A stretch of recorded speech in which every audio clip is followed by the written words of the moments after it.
Hi. Hey, it's good to see all of people joining us tonight. Tonight, we're going to introduce the Tree of Life, which uh, is what this module is all about, and how it has influenced my work in emotional healing. And so I just kind of wanted to throw up the beginning slide, and we'll come back to me for a second. So I want to tell this as kind of a story, because it's very important to me to kind of relate how I came to this information. It's very unique. You can't go find this on the internet, not really. In fact, I don't think you can find it on the internet anywhere, other than maybe some stuff I've put up and Roylon's put up. And a lot of people get really scared about this, and I understand it, because a lot of people are they have, a particular religious belief, and they're a little bit afraid of certain things. Like, I know a lot of people are afraid of Chinese medicine and the idea of yin and yang and that kind of thing. They think that's maybe not Christian or something like that.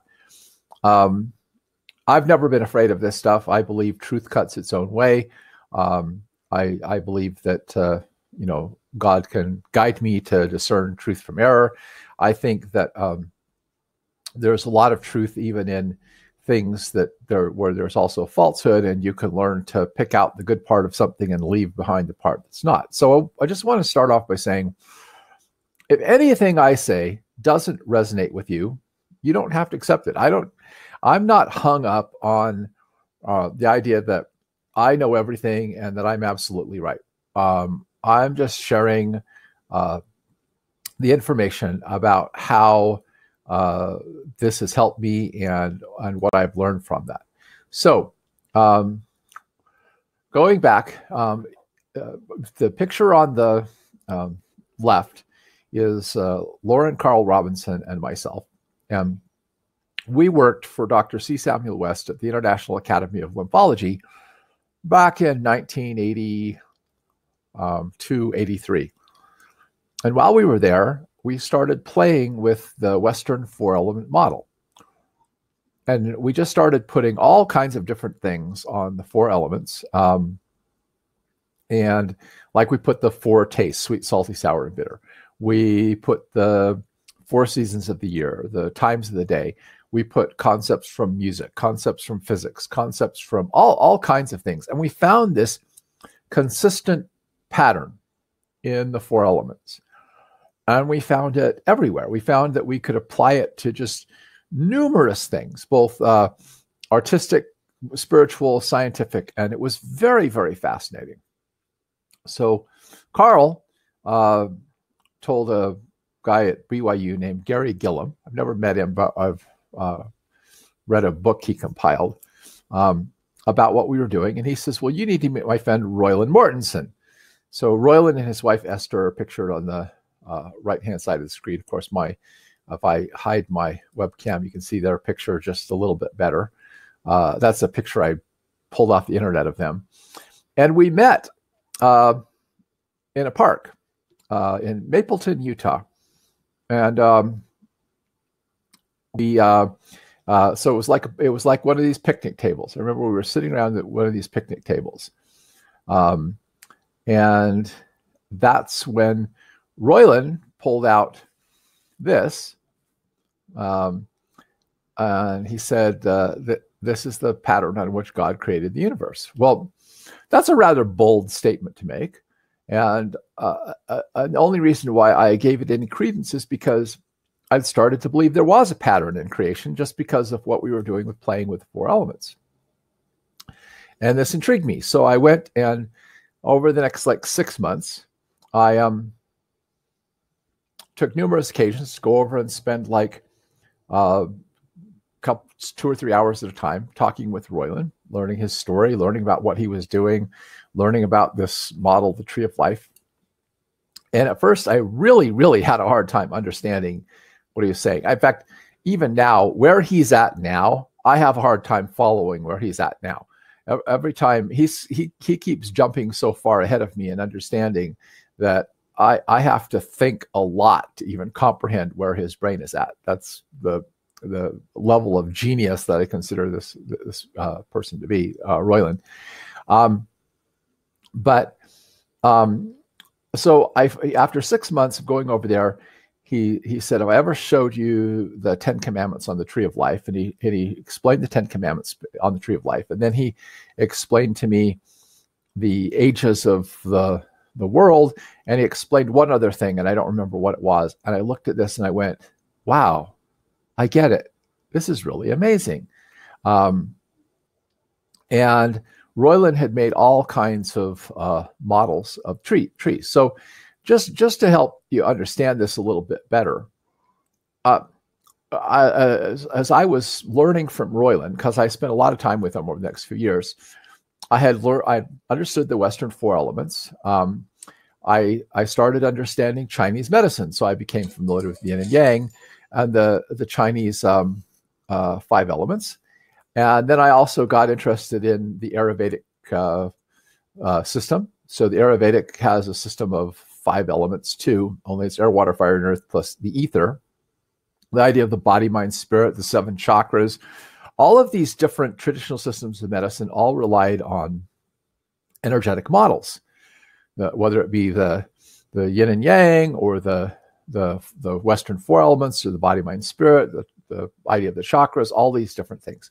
And I was also learning about the Tree of Life, which is a 12-element model. And I was trying to understand, how does this all fit together? I mean, there does appear to be these patterns to things, but I was like, how did it all fit together? And I pondered this for quite some time. And even while I was getting a lot of information and I was doing emotional healing work and was applying the Tree of Life in a very practical way, I was wondering this. And I had a dream. I've mentioned this before. And in this dream, I had a chalkboard and I was drawing pictures on the chalkboard and I was lecturing about universal energetics. And I was explaining how everything is composed of energy, and energy is vibration. Vibration moves in cycles, or goes up and down, which is also considered to be like a circle, like the Earth going around the sun and the moon going around the Earth, and the Earth rotating on its axis, create 3 different cycles. There's a yearly cycle of the sun going around the Earth, so one rotation of the sun going around, the Earth going around the sun creates a cycle we call a year, and then the moon going around the Earth, not going around the Earth, but going through its phases, okay, as it goes around the Earth, from the new moon to the full moon and back again, creates a cycle we call a month. And then there's the cycle of the day. The Earth turning on its axis creates the cycle of the day. And so everything we see has cycles. And I was explaining how these cycles can be broken down into 2 parts or 3 parts or 4 parts or 5 parts or so forth. And explaining all of this and explaining about, it was really fascinating. And I woke up in the middle of the night and I went into my office in my home and I grabbed one of those legal-sized notepads and I literally wrote down, like, I think it was about 5 pages of notes from my lecture, the lecture I gave in a dream. And this is fascinating ever since, that I really do believe that there is a pattern to creation. There's a pattern on which the universe is composed. And I had also run into this idea in an experimental class in learning and teaching at my last semester at Brigham University, of what we call the law of the simplest case, that everything can be boiled down to its key elements, its simplest case, and that from that you could really understand it and then build out the complexity from there. But if you don't understand the simplest case, you're missing something. And I started to believe that the simplest case of everything is energetics, understanding energy and understanding cycles. So this is a little chart to kind of illustrate what I'm talking about. And And I'm doing this. So here you have the yin yang symbol from Chinese medicine. And what I realized after this dream is this is not two categories of things. This is representing a cycle and the cycle is represented as a waveform from here expanding and then coming back to the starting point, and then you've made one turn of a cycle or a circle. So if you think of the Earth on the cycle of the day, the sun is shining on this side of the Earth. That's the yang, and the other side, which is in shadow, is the yin. But it's not static because the Earth is rotating, right? So as it rotates, different parts of the Earth experience day and night. But day and night are always present, and they appear to be opposites, but they're the two halves of the same whole. They're the two parts of the same cycle. So you see represented here in the middle of this, the yin yang symbol representing what we would call the two elements, the two halves of an energetic cycle. The expanding phase, which is where the yin phase, where it's absorbing energy, and the contracting phase, where it's pushing out energy. And then when you do this and translate that to the four elements, you add two more states. So as something expands, like you breathe in, it reaches fullness, okay, its most diffuse point, and then it starts to contract, and then it reaches its point of greatest density or compactness, which is the earth element. So water, which is the yin, is pulling in, drawing, absorbing, dissolving, and then becomes full, which expands to the air element, which is loose and whatever, and then it contracts, which is the fire element, force, energy being discharged, and then it empties out or goes into a state of rest, which is the earth element. So if you look at this in the cycle of the day, you'll see that night is basically the time of the water element, all right?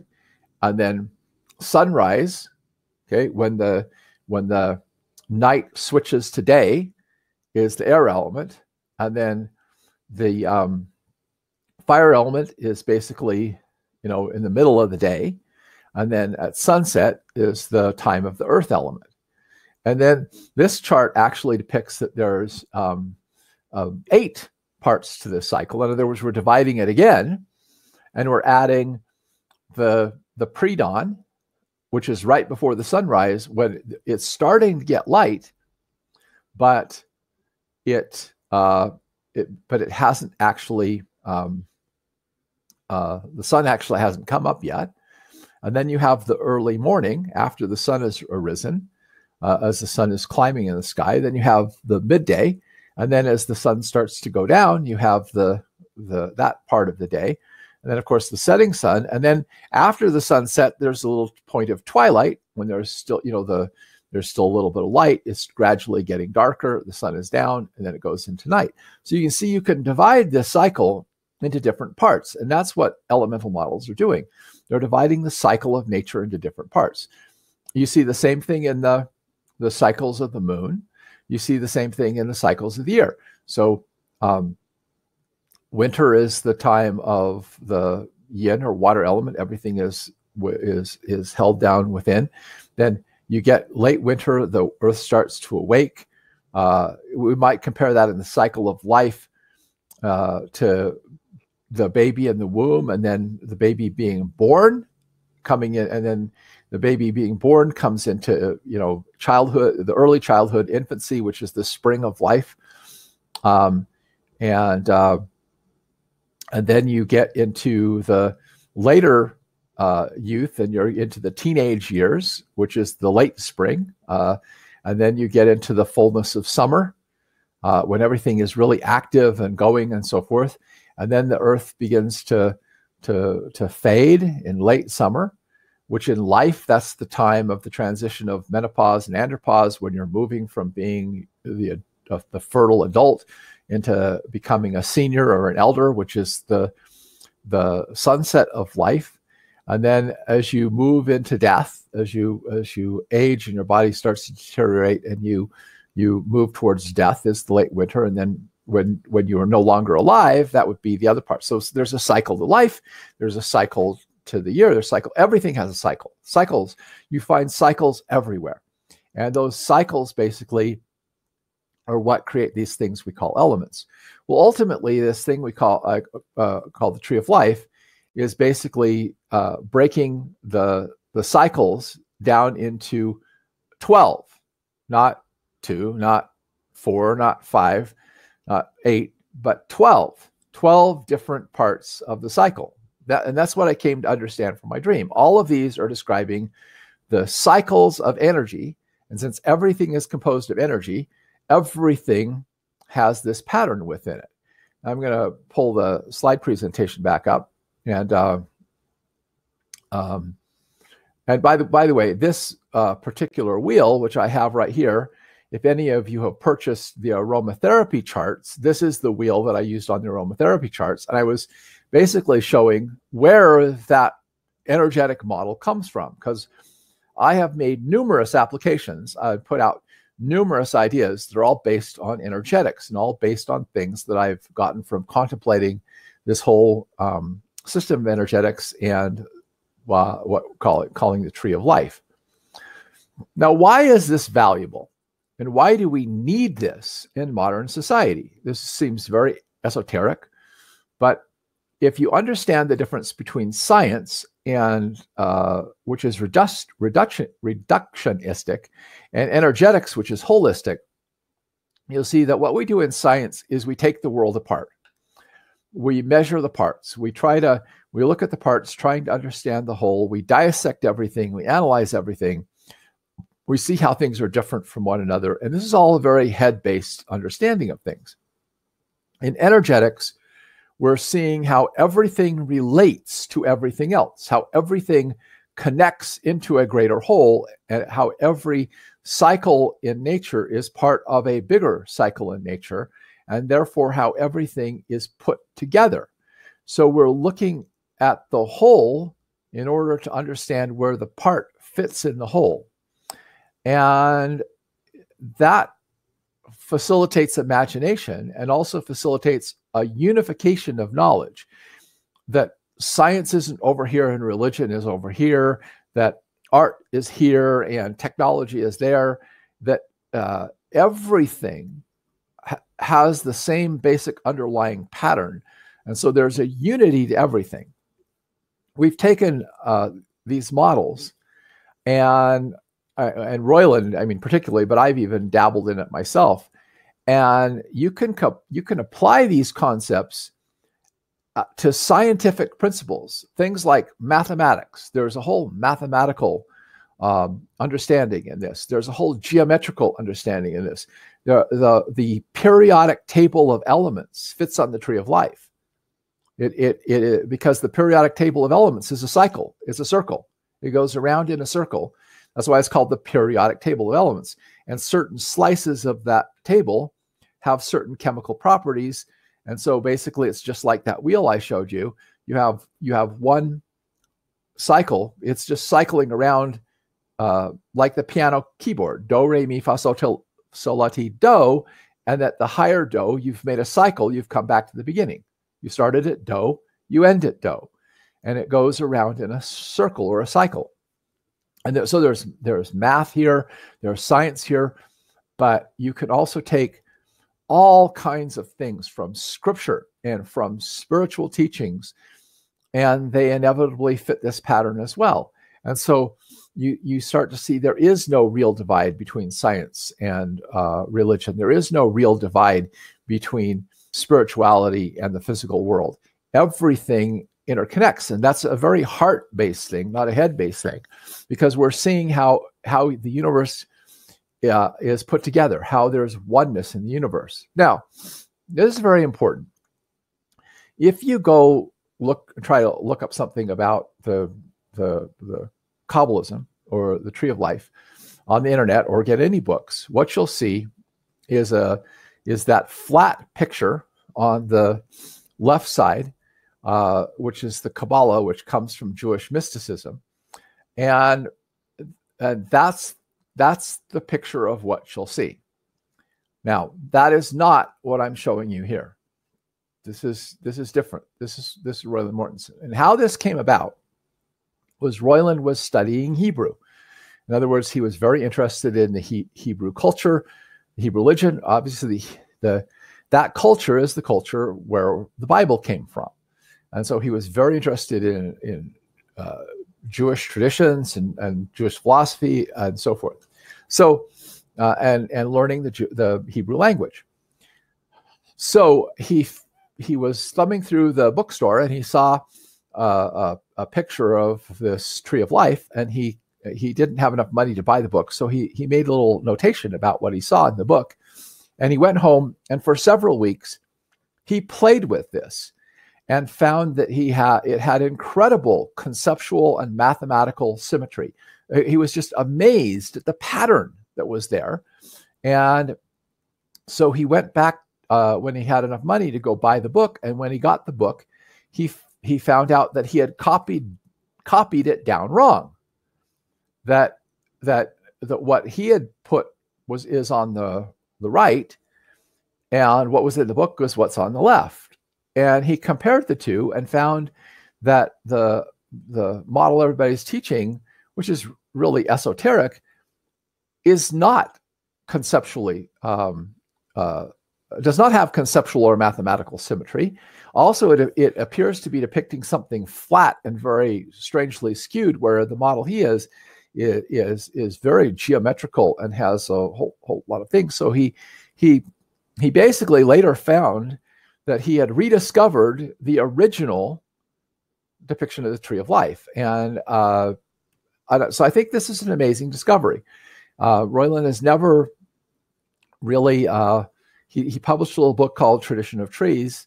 I've tried several times helping him publish something. I'm trying to see if he'll let me print up some copies of Tradition of Trees for sale for anybody who'd like to read it. It's very fascinating. It's not easy. This is not easy reading. And this is not something that you get like overnight. You really have to ponder it, but it's really, really powerful information. Now, what I have here is, these are just my son, David, created a 3-dimensional rendering of the tree of life in a computer program so that you could rotate it and basically make screenshots from different angles so you could actually see what it is. Now, I have the actual 3-dimensional model, which I got from Roylon many years ago, and I keep it locked in my safe because I'm totally afraid I'll lose it and I'll never be able to get another one because he doesn't make them anymore. But you can see the model from the top and the model from the bottom. It's really interesting. And like I said, I spent a number of years talking with Roylon and understanding what all of this means. And it's about, I don't know, probably 18 months after I first learned this that I actually figured out how this applied to the body and created my map of emotional anatomy, which proved in 30 years of experience since that to be absolutely 100% accurate, which is what we're going to be talking about in along with understanding the tree. We're going to understand the model of emotional anatomy that I use, which helps me understand how the different energies of the body, the different aspects of our consciousness and personality all interact and play together. Now, what you have in this model is there's three, let me just stop the presentation for a second. If you look right here, just ignore this and ignore this, what you'll see is a tetrahedron, a 3-sided pyramid. You see that? A little point at the top and then 3 bottom points, a 3-sided pyramid. That's called a tetrahedron. And there are 3 of them in the tree. There's one in the center here and one at the bottom of the tree, another one. So there's 3 of these little tetrahedrons. And there's also, within the structure of the tree, there's 2 pyramids. So you see here's the bottom of one pyramid and the top point. And here's the bottom of the other pyramid and the top point of that. So you look at it from this side, and you can see there's 2 pyramids in this tree. So there's some interesting geometrical things going on with this. And so let me pull back up the screen. And so what you have is within the model, there are 3 pillars. So if you look at the model from the side, let me stop the presentation again. You see the triangle? Okay, so those are the 3 pillars of the tree. And that's the triangle. That's the 3-element model. So right there is the 3-element model. You understand? Body, mind, spirit. Okay? Or what I refer to in its most abstract form, expansion, contraction, and equilibrium. And I talk about that a lot. And then when you get one of these little tetrahedrons, you have a 4-element model. All right? So all of the different elemental systems from all of the different cultures can be found within the tree of life. So there's the 3 pillars, the 3 worlds, which are the 3 tetrahedrons. There's the 2 pyramids. There's 12 seferoit, which are the spheres, and connecting the 10 main seferoit are 22 pathways. And here's interesting. Again, there's patterns here of 3, 7, and 12. So the 22 pathways include 3 horizontal pathways, 7 vertical pathways, and 12 diagonal pathways. And I'm going to explain this in a minute. This really helped me understand the tree. And if any of you were listening to this before, I talked about how you have the idea of expansion, contraction, and equilibrium in the body, in the 3 worlds of the body, in the head, in the heart, and in the gut. And that's what we're seeing in this model. Is you have a pillar of expansion, a pillar of contraction, a pillar of equilibrium, and then you have those same worlds, and that creates this holographic pattern.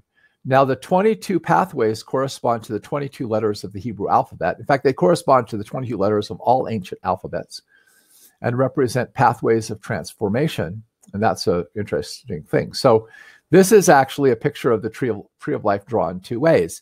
This is drawn in this kind of in this form, but the tree of life could also be represented by concentric circles, with the bottommost circle being the centermost circle and the top most sphere being the outermost sphere. And so there's actually several ways to draw this, and remember that all of these are basically, as you're going down through the different points of the tree, you're basically going around a circle or a cycle and then coming back to the beginning again. And so what these pathways represent is they represent harmonic connections between the different parts of that circle going around the circle. So this is the pathways. This is showing you there's 3 horizontal pathways, 3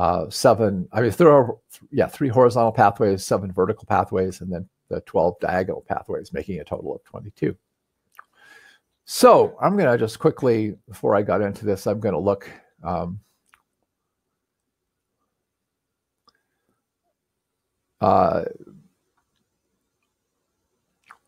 just looking to see if anybody's had any comments. I know this is really deep stuff. Let me make the handouts available of this class. Sorry, I do have handouts. Let me make them available to everybody.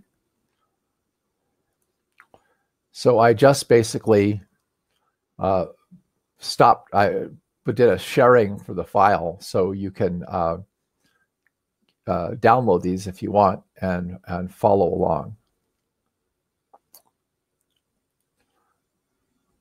So before I go any further, is everybody still with me? Are you like at least kind of getting the idea of where this comes from? So let me explain just briefly the different 12 spheres of the tree. The topmost sphere, and the Hebrew name for it is called Ein Sof. Ein is not, it's negation, and Sof is end. So it literally means not ending. And it is basically represented by the number 0. It is infinite, uncountable, never ending, and symbolic of heaven, symbolic of the divine mystery, of that which is beyond our comprehension. And when I laid this out on the body, it corresponds to the crown energy right here, the energy at the top of our head. And yes, it does tie in with the idea of alpha and omega. Yes. Because also I think the Greek alphabet has 22 letters too. So the next sphere, Kether, remember I said these could be drawn as concentric spheres. Okay, Ein Sof is basically everything that's out there, that's unknowable. But if I make a big sphere or I make a big circle, everything inside of the sphere and everything inside of the circle is encompassed. In other words, it is defined inside of that circle. And that's what Kether, which means crown, it refers to, this idea of encircling or encompassing, and it has to do with the idea of one. Okay, oneness. Okay, everything is one. And when I was giving this lecture in my dream, I said, since everything is made of energy and all energy travels in cycles or circles, the circle is one. There is only one circle, and everything is encompassed within the circle. Think of it like the circle of life in the Disney movie or whatever. So oneness represents unity. Oneness represents the wholeness of the universe. What is Kether is what we comprehend. What is Ein Sof is what we cannot comprehend. So when I laid this out on the body, it laid out here what we call the third eye, which is the eye of our consciousness. It's our ability to get inspiration, intuition, to know things, to basically comprehend things, to encompass them. Understand? To let our mind grasp them and pull them from what was previously unknown into what is now known. And I'm giving you just kind of the footnotes. Please understand that you don't need to understand all this right now, because I will be in this class be going through these different energy centers and talking about the kinds of emotional wounds that take place in them, what they mean, lessons about this, experiences I've had in helping people heal these various energy centers. And that will help you gradually understand the model a little better. Right now, I'm just introducing you to the model and also to the numbers, which I think is really fascinating. Two is the two-element model. And the name of that sphere in Hebrew is Chokmah, which means wisdom. But it also refers to the likeness. So I've drawn one circle. Now I make another circle within it in the likeness of the first circle. So I make a copy. Or to put it more accurately, I make a negative of it. In other words, you have... In old-fashioned photography, you had a negative, and then from the negative, you made a positive. So the negative and positive are the same thing. They're the reverse image or the mirror image of the same thing. So yin and yang is basically the two parts of the same whole. It's not two different things. It's the two halves of the same whole that are mirrors of one another.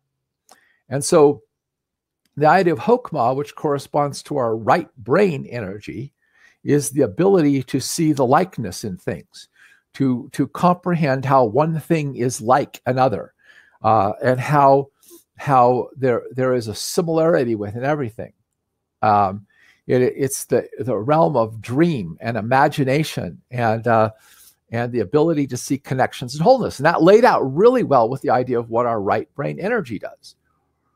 Then you go to the next sphere, and now you have the three main spheres of the triangle. You have Kether, Chokmah, and then Binah, which is the third one. And these three form the top of the three pillars. So you move from unity to duality, and then from duality, you move to separateness. Because Binah, which means understanding, also literally means the space that separates two things. In other words, difference, how things are not alike, how they are different from one another. And that corresponds very well to the logical, scientific, language-oriented left brain, which classifies things, which puts them into categories. So you have one one aspect of your mind that puts the universe together, another aspect of your mind that takes it apart. And then you have a third aspect of your mind that sees both the forest and the trees, that sees both the whole and the part, and unifies them. Yes, it did take me years to learn all this, and it is hard to understand. I understand. I know that, but what it did in attempting to understand this greatly magnified my ability to learn, because I started seeing these patterns in everything. And when you see those patterns, you go, "Oh, I get it. I get it. I get it. I get it. I get it. It's there." So these three pillars are basically the unity, duality, and difference, and like I said, these are three aspects of your own consciousness: the ability to receive intuition, to understand, to be able to grasp something, your ability to see how everything fits together, and your ability to see how all the parts work. And those create the three aspects of intelligence, the three aspects of mind. There's actually, the next one actually is what creates the fourth aspect of mind, but is also the bridge between mind and heart. And the reason I have the SS and I here is that the I, the last letter refers to the I'm sorry, I'll go back here for a second. There are three pillars. There's the physical pillar. So this is the intellectual pillar, the pillar of unity or balance. And so this is in the intellectual world on the intellectual pillar. This next one is on the spiritual pillar in the intellectual world. So this is the spiritual side of intelligence. Everything relating to the spiritual side of intelligence is the ability to see the whole, the ability to link things together. Everything on the physical side of intelligence, which is the physical pillar of the tree over here, in other words, the intellectual world and the physical pillar, is the physical separates. It creates separation or division. All right. So you have those three aspects of consciousness. And now it moves back to equilibrium, except now it's the equilibrium coming down into the next world, the next tetrahedron of the tree, which is the spiritual, which in our body relates to the throat, right? The throat connects the world of the head to the world of the heart, the world of the chest. And the Hebrew name for this is da'at, which refers to knowledge, knowing. And as Roylon helped me understand, da'at isn't our Western idea of intellectually knowing something. It's, in the Bible, it's Adam da'at, his wife Eve, and she conceived and had a child. And I like to tell people that's a little more intimate kind of knowing than intellectually knowing something. It's actively, you now fully comprehend something. You have intimate knowledge of it. And so when you put four spheres together, you've created a world. So that is the four-element model: air, water, fire, and earth is encompassed in that. And this refers to the idea of surety. Now I'm going to show you a little chart here about this. See, here is the four elements. And you've ever heard the thing, the four quarters of the earth, the four winds of the earth? You establish a world with four. And so there's three worlds in the tree. And when you look at the directions, okay, as Roylon says, I've got what's in front of me, what's behind me, what's to the right of me, what's to the left of me. When I know what's in front of me, what's behind me, what's to the right of me, what's to the left of me, I am oriented. I know where I stand. Understand? I have knowledge of my position. And so the idea of knowing where I am, orienting myself, the four sacred directions in Native American medicine, that's the number four. Four is also the number of communication, communion, communicating with each other, the voice, right? The ability also of the voice to connect our thoughts and our feelings together is part of that as well. Now, here's interesting about we're now moving into the spiritual world. And so now we're in the spiritual world on the spiritual pillar, and we have pure spirituality, which is pure expansiveness, pure connectiveness. And this represents the idea of mercy, Hesed, as in mercy reaches out and encompasses everything and draws it in and brings it together. But we're not bringing ideas together, we're bringing people together. We're bringing souls together. It's the idea of at-one-ment, creating oneness with each other. And it has to do with being generous, yielding, giving, forgiving, all of these concepts. And it relates to the heart. On the body, it lays over the left side of the chest, over the heart, which just makes perfect sense. That's where we connect with people. That's where we say, I gave my heart to someone. They broke my heart, so on and so forth. It's beautiful. Now, Roylon explained this to me, and I thought this was really fascinating. Here's your hand. I'll pull back a little bit. If you have four is knowledge, okay?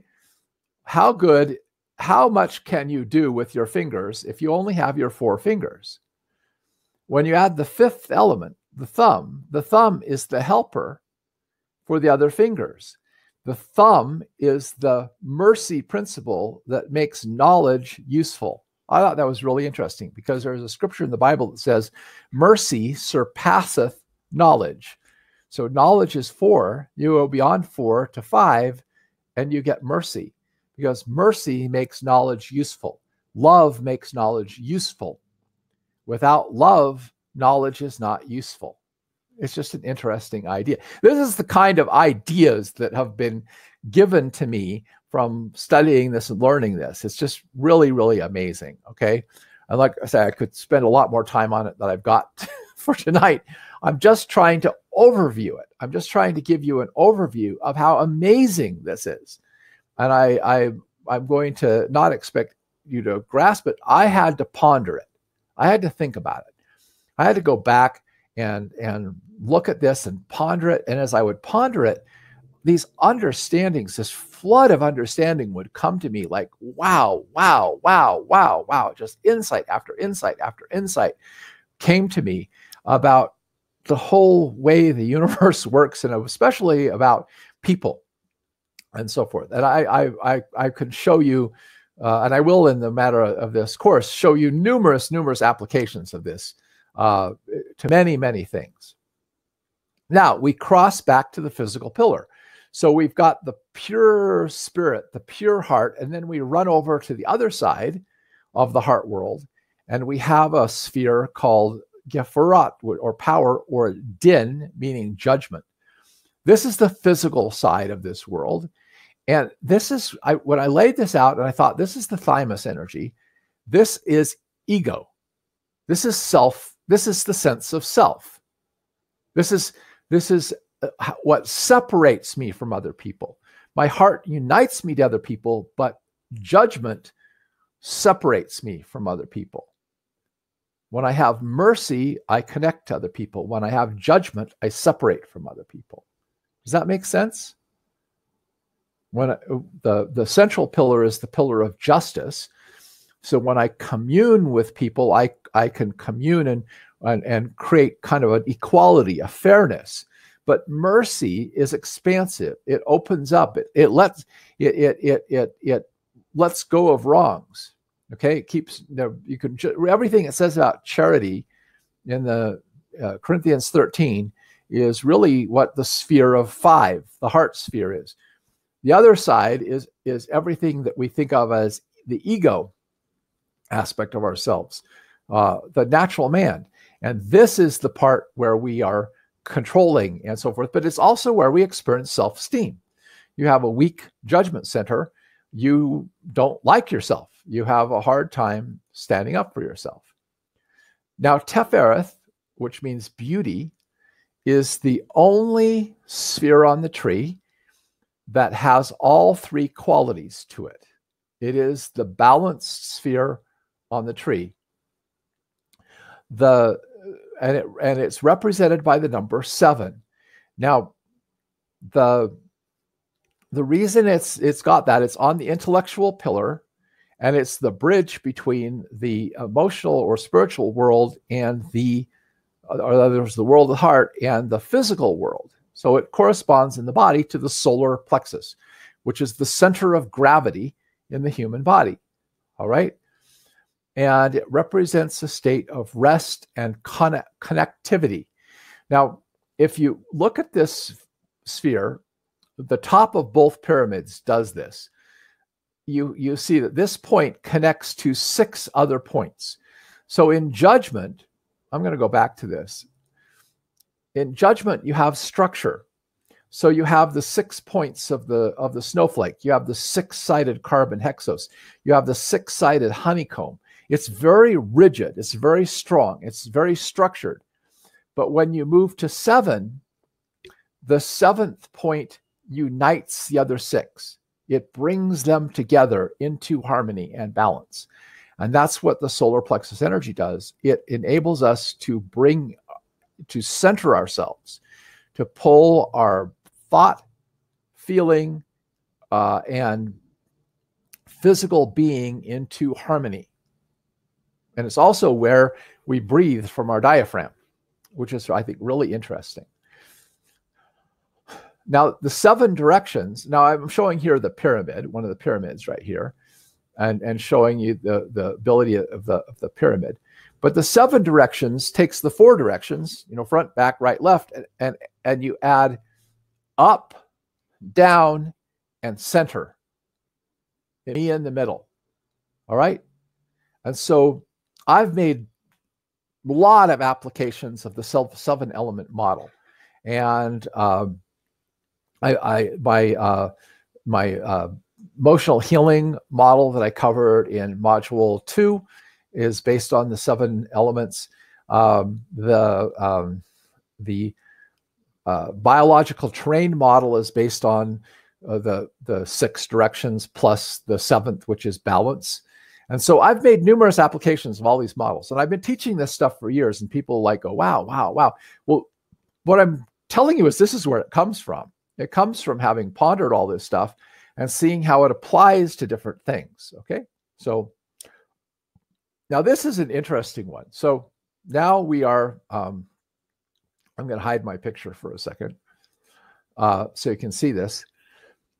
So we're moving down the tree, moving from expansion to contraction, back to equilibrium, expansion, contraction, equilibrium.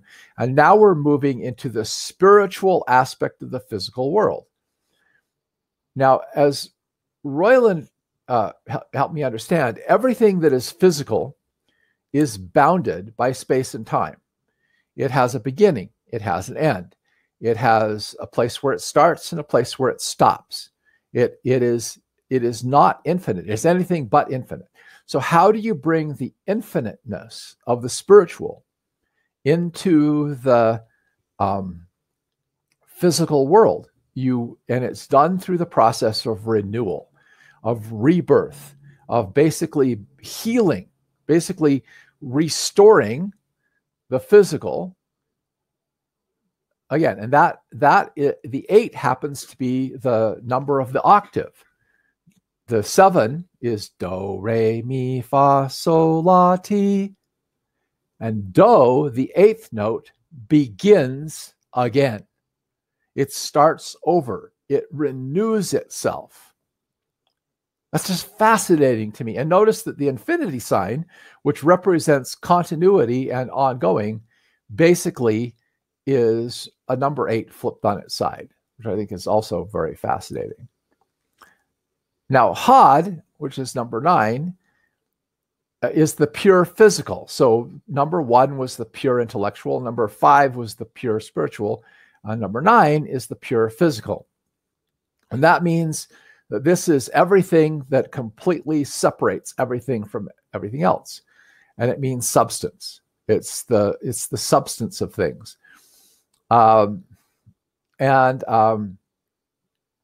This represents the liver energy, which is a very, very physical energy, and anger, which really divides us, pushes things away from us, on the emotional healing map.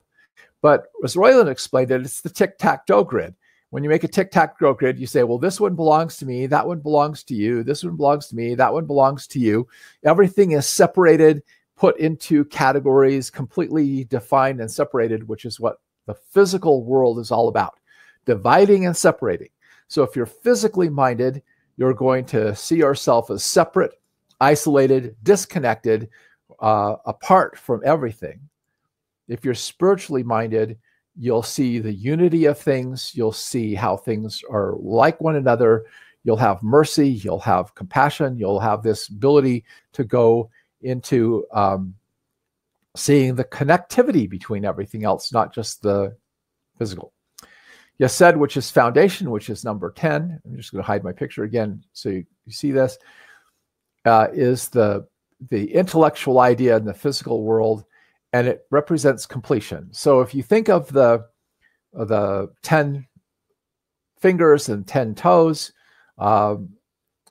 that's the energy of this. It's like the end, it's universal, it's stable, it's the foundation of things. And then you go to 11, and 11, like Ein Sof, is everything inside of 10 is 11, just like everything outside of 1 is 0. And this represents finite, grounded, rooted, and it's the root energy center.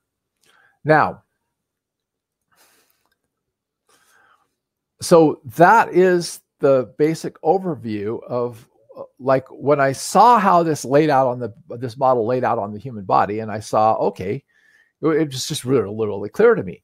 We have put my little webcam back here. We have a world of our head, which is our intellectual world. We have a world in our chest, which is our heart world. Okay, our spiritual, emotional world. We have another chamber in our gut, which is the physical world. And so I saw that. I saw the fact that we have a right and a left side and a midline going down the middle of the body. And I saw how this all just laid out on the tree. And I had no idea when I started what kinds of issues I'd find in these various energy centers. But as I began to check people on these energy centers, and then I began to do emotional healing work with them and saw what came up when they had blockages in one of these energy centers, it fit perfectly the concepts of the tree of life. It was just like really, really amazing to me. It was like, it's just fascinating. There is a balance and symmetry to this, and I'm going to just point this out. You should be able to, let me just pull up my webcam. I'm going to go ahead and take the PowerPoint off for a second. And I'm going to go back and find an earlier slide here. And you won't be able to see this very well, but hopefully when you get the handouts, you'll be able to follow this along. Oh, wait a minute, wrong way. There we go. Come on, back. I went too fast. All right, here we go.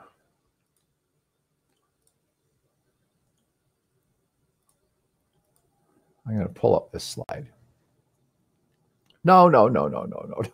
Whoops. Okay, I'll just back up while we're on screen. I want to back up to the slide that shows the names and numbers of all the pathways. There it is. Okay. Now I want to show you, just on this part of the tree, the kind of amazing mathematical and logical symmetry and balance this thing shows. So, okay, number 10 is foundation, and number 1 is crown, and they add up to 11. So you see that crown? What is the thing that's put on the top versus the foundation, the thing that's laid on the bottom? Those are complementary ideas. Understand? Foundation and crown. So numerically, when they add to 11, they are complementary ideas. Now, if you move from Kether to Chokmah, which is this idea of the right brain, creativity, imagination. The Roylon said that in Old Testament, when God said to Moses, I want you to build a tabernacle, seek me out men of Hokmah, cunning artisans. In other words, people who are artistic and creative and whatever, to help build the tabernacle. Okay, so if this is imagination and creativity, then this is substance. Okay, so 2 and 9 add up to 11. This is the intellectual side of the spiritual model. This is purely physical. So think of it as reality, what we think of as reality, the physical world versus imagination. Again, there's complementary ideas going off of that. So Binah is number 3, and its corresponding counterbalancing point is Netsah, which is number 9. Now, by the way, I want you to also understand that I found patterns in people's personalities with this. So, for example, this in my emotional healing model, this is victory, this is renewal, this is recreation. What also it relates to the pancreas, which relates to play and fun and renewing oneself, enjoying oneself. Up here, Binah, which is very logical, very scientific. And what you'll find is that people who are out of balance here, that are overly intellectual, are often very, very emotionally cold.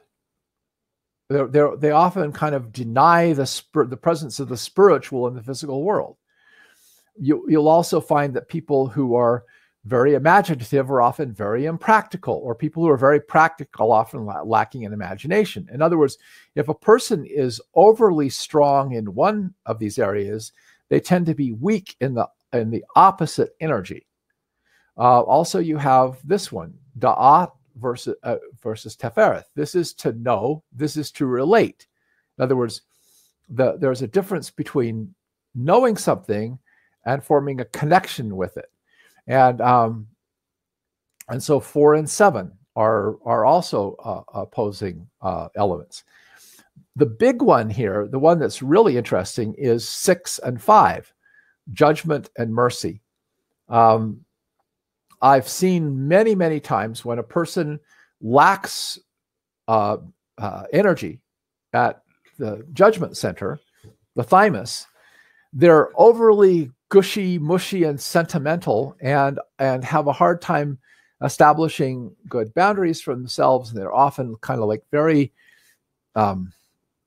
emotionally needy and hungry, and reaching out, like, wanting to try to get close to people without a good sense of social boundaries. Conversely, I've seen people who have wounds to their heart, broken hearted, and they've closed down their heart, being very judgmental, very strict, very rigid, very ordered. And so you'll see these patterns through the tree, and you'll also see them within the worlds. So you have the right and left brain. That one, of course, is the big pattern, but there's also one here. People who are on this side are often workaholics and overly materialistic. People on this side are often really playful and whatever, but they're not very practical.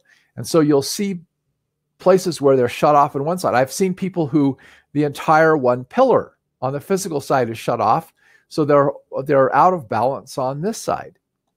Or you'll see it the other way. They're shut off on this side and they're out of balance here. Or you'll see they're disconnected from lower energy centers, so they're living up in their head. And the idea is to achieve balance. That is, that all these attributes of myself need to be in balance. They need to be balanced and harmonized in order for me to be healthy. And so usually we have wounds in one or more of these areas that cause us to kind of shut down or lose energy in one of these aspects of our nature. And as we lose that aspect of our nature,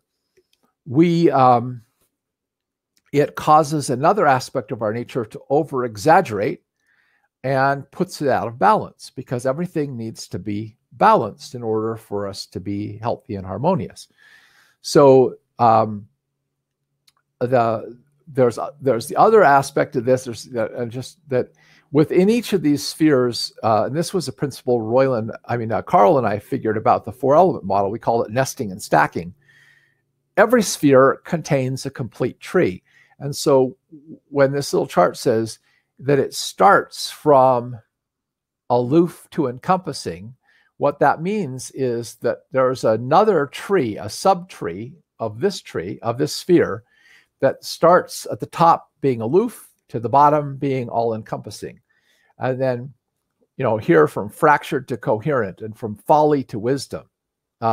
So it's like there's wheels within wheels, or cycles within cycles. Just like you have the cycle of a year, within that is the cycle of the month, within that is the cycle of the day. Wheels within wheels within wheels, cycles within cycles within cycles. So every one of these, if we're looking at a particular pattern, has a subset of cycles. And one of the things that I think was really interesting when I was reading about this is when you play a note on the piano, do, you have tones and you have overtones. In the overtones of every note of the musical scale is heard in the overtones. So every note on a piano has the entire musical scale embedded within it. The part always contains the image of the whole. And that's what's amazing about learning this. The part always contains the image of the whole. And therefore, every part suggests that it is part of a bigger whole or a bigger pattern. And that's what I'm talking about when I say energetics teaches you to think in a way that you never were taught to think in public education, because it teaches you to see connections between things. It teaches you to put the universe back together and see God's hand in everything, literally in everything, that everything contains within it these patterns. And that to me is miraculous.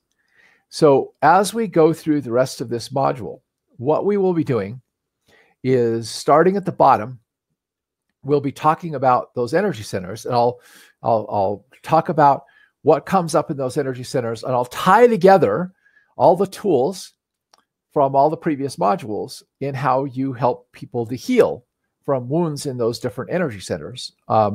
And this basically caps and pulls everything together from the first 3 modules into this. So if you haven't watched the first 3 modules, you might want to, go back and start picking some of that up. Opposite of throat area is the solar plexus. Okay, so the reason why the right and left brain are reversed is because it's kind of an odd thing I ran into. The right brain controls the left side of the body. The left brain controls the right side of the body. So I put them according to the brain, not according to the body. If you actually put them according to the body, they would be on the same side. But because when you're dealing with on the mind, even though the right brain is controlling the left side of the body, so it's reflected on the left side of the body, because it's the right side of the brain, I basically made a switcheroo. It's kind of a little thing, and I've puzzled about how to make that clear, but that's really why I've done that. Well, you might, as you learn this, you can start seeing where people are blocked. Like, okay, so I don't mention maybe their husband's throat chakra is blocked. I applied this with glandular body types, and people who are adrenal types, which are heavily have a strong energy at the solar plexus, which means they're good at relating and they're good at doing and accomplishing things, often have a weakness at the throat, which means they're not very expressive. They don't talk or communicate as well. And so every gift you have also has a liability. You may have a strength in one area and you have a weakness in the other area. And, that's just the way we're all put together. We're all a little bit different shade of energy, if you will. Okay, even though we have all of the energies within us, we tend to lean heavily and be strong in certain areas. Like I would say that my strongest energy center, and I've figured this out from color and a lot of other things, is the throat energy, which is communication. That's my gift. All right. So that automatically creates a weakness, okay, at the solar plexus, which is being centered and calm and pulling everything together. So as you start to understand this, it helps you understand yourself better. It helps you understand other people better. And it helps you see, again, this like idea that everything in the universe is connected to everything else in the universe, that there's no such thing as really separation. Everything is made of energy. Everything is made of the same stuff. And everything, and all energy is like octaves on a musical keyboard. You take 12 notes, repeated in, right? Repeating octaves, and you make all musical compositions. Well, you take those same 12 energies, repeated not only over the octaves of the piano keyboard, but from matter through sound, through light, through the electromagnetic spectrum, etc. All these different vibrations all follow that pattern of the of energy that's on the piano keyboard. So when you start to understand, if you understand your notes on the piano keyboard, you can make all kinds of musical compositions. You can understand all kinds of music, but without the knowledge of the basic notes, you can't do that. So it's the same thing with life. By understanding these patterns of energy that are found everywhere around us, it helps us navigate through life. It helps us see how this thing is part of a bigger whole, relates to something bigger than itself, instead of seeing the entire universe as split and everything is separate and we're all separated from each other. You start to see, well, there's different kinds of people, there's different kinds of nationalities, etc., and they all in some way fit together into the whole. And we have to start thinking this way. This is true holistic thinking. Now, I've run out of time, and like I said, I've covered some pretty heavy-duty stuff. So I encourage you before the next session to review this, to go over it, to look over the notes, and start trying to understand what I'm showing you about this pattern, this pattern of numbers and ideas that's represented on this tree, and how it lays out on the emotional map. Because as you understand it, you'll really start to be able to see and understand people in a way you've never been able to see and understand them before. So thank you for being part of this, everybody who's joined me today. I hope that you will, I hope I haven't gone too far over your head, but again, keep in mind that I'm going to go over this again and again and again on multiple levels. And so by the time you finish this class, if you just spend a little time thinking about it, you're going to have a whole new understanding of everything and a whole new understanding of yourself and other people. So stick with it. Don't be discouraged if you don't. I didn't remember. It took me 6 months of going and listening to Roylon. I knew he had something there. I mean, I could tell there was something amazing there, but it took 6 months for the light bulb to go boom. Oh, I get it. And I started seeing it, and then I started seeing it everywhere. So it will make, the thing is that it shouldn't take you that long, because my gift is communication. So I'm able to actually make things simpler when I'm explaining them to you than Roylon could make them to me. So hopefully that'll make it so that you don't have to take 6 months. Maybe it'll only take you 6 weeks, but still you have to think about it. And at some point the light bulb goes on and you go, oh, I get it. I see it. I see it. And then it really starts to open your mind to a whole new world. Thanks again for watching, and I'll catch you on the next class, which, just look up my calendar really quickly here, is actually going to be in 2 weeks. So we won't have class next week, but we'll have class again in 2 weeks. And we'll start with the root and navel energy centers. So good night.